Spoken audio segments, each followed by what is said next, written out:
আমরা এখন এখান দিয়ে উঠছি, আমরা ওদিক দিয়ে গেলাম না, কারণ আমরা এই মিডিলে চলে এসেছিলাম। নিচের পর্যটকদের সাথে জিজ্ঞেস করলাম, তারা বললো এখান দিয়ে উঠা যাবে। তো আমরা এখন হাইকিং করতে করতে উপরে উঠবো। তো চলুন দেখা যাক।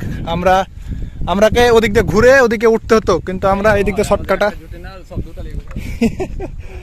আমরা এদিকে শর্টকাট নিব। চলুন।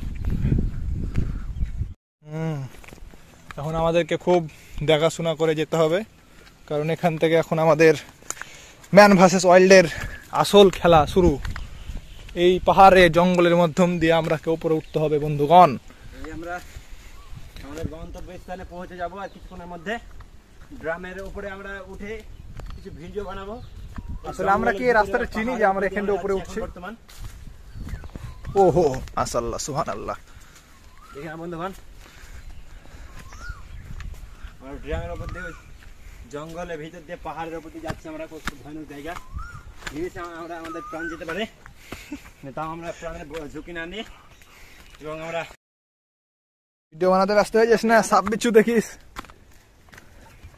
কারণ এখানে বন জঙ্গল। আমরা সমতল জায়গায় থেকে আমাদের অভ্যস্ত, আমরা এখানকার পাহাড়ি সম্বন্ধে কিছু জানি না, ফলে আমাদেরকে খুব সতর্কতা অবলম্বন করে এই পাহাড়ে উঠতে হইব।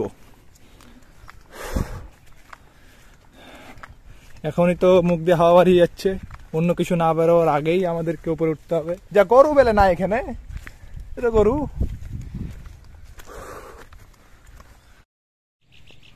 কি এটা বাবা? জঙ্গলের ভিতরে কি স্থাপিত আছে এটা ঠিক আমরা জানি না। এটা এদিকে লয় বোধ, উপরে যেতে হবে আমাকে। কি আকারে আছে?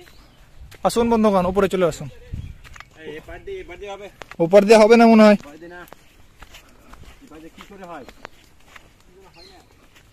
এপার দিয়ে হবে? রাস্তা যখন আছে চলুন। ওপার দিয়ে রাস্তাটা আছে।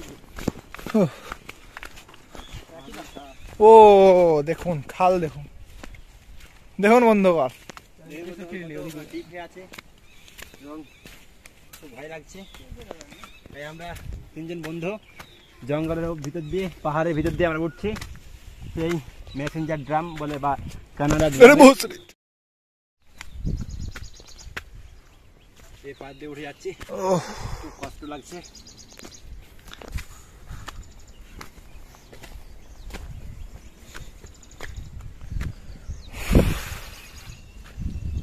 আসল খেলা ওদিকে বন্ধুগণ।